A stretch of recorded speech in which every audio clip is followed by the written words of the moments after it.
Ito na nga, bumili nga tayo ng ating magagamit mula sa ating mga pangarap. Ito at papakita ko nga sa inyo kung gaano kaganda ito ang binili natin. Ito, hawak-hawak nga natin. Pwede itong humaba, nagigigil ako sa inyo eh. Oh. Pwede yan humaba oh, papabahay nyo lang yan oh. Pwede kayo mag-selfie-selfie dyan oh.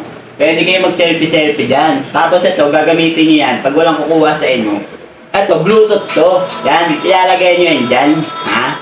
Kukonect nyo yan at pwede nyo paikliin oh. Sa mga nagtatanong kung bakit nakatayo, paano nakahiga, ito, gagalawin nyo yan. Easy, di ba? Gigigil ako sa inyo. Easy. Bakit walang ilaw? Yung mga nagtatanong dyan, bakit walang ilaw? Ay, napakadali ng problema mo. Gigigil ako sa iyo. Oh, lagyan mo ng ilaw. Oh, yan lang.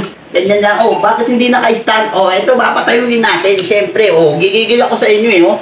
Yan, ganyan siya. Ngayon, pag nalobat yung ilaw, pwede niya isaksak. Pwede niya isaksak na baga nyo, saksak nyo dito, oh. Dito, gigigil ako sa inyo, oh. Pag gusto niyo naman patayo yung picture, ano, gigigil ako sa inyo, oh. Pwede niya higpitan, kung sabihin niyo maluwag, yan, oh, nabubuksan niya, no. Oh. Pag ganyan bungad yan, oh, ganyan bungad niyan, ha. Bubuksan niyo yan para malagay yung cellphone nyo, ha. Maglalagay tayo ng cellphone, ha. Gigigil ako sa inyo, eh. Ito, i-demo sa inyo, ha. Lagay tayo ng cellphone, ha. Ha? Hintayin nyo ako dyan, ha? Babalik ako, ha? Sandali lang, ha? Talagay tayo ng cellphone, eh. Oh, babalik ako. Ito, ang higigil ako sa inyo, eh. Higigil talaga ako mag-demo sa inyo, eh, ha? Yan, oh. Ito yung cellphone, oh. Hindi yan basta-basta malalaglag, oh. Oh. Hindi yan basta-basta malalaglag. Ito, ilalak nyo yan. Iikpitan nyo yan, ha? Ha? Higigil ako sa inyo, eh, oh.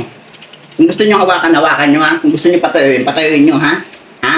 Oh, alam nyo na paggamit, ha? Buksan nyo yung ilaw, ha? Nasa likod yung pintutan, ha? Gigigil ako sa inyo, ha? Kumuha na kayo sa TikTok shop, ha? Ha? Sa TikTok shop lang to, sa TikTok shop. Pwede na kayo kumuha, ha? Ano pa hinaantay nyo? Order na kayo.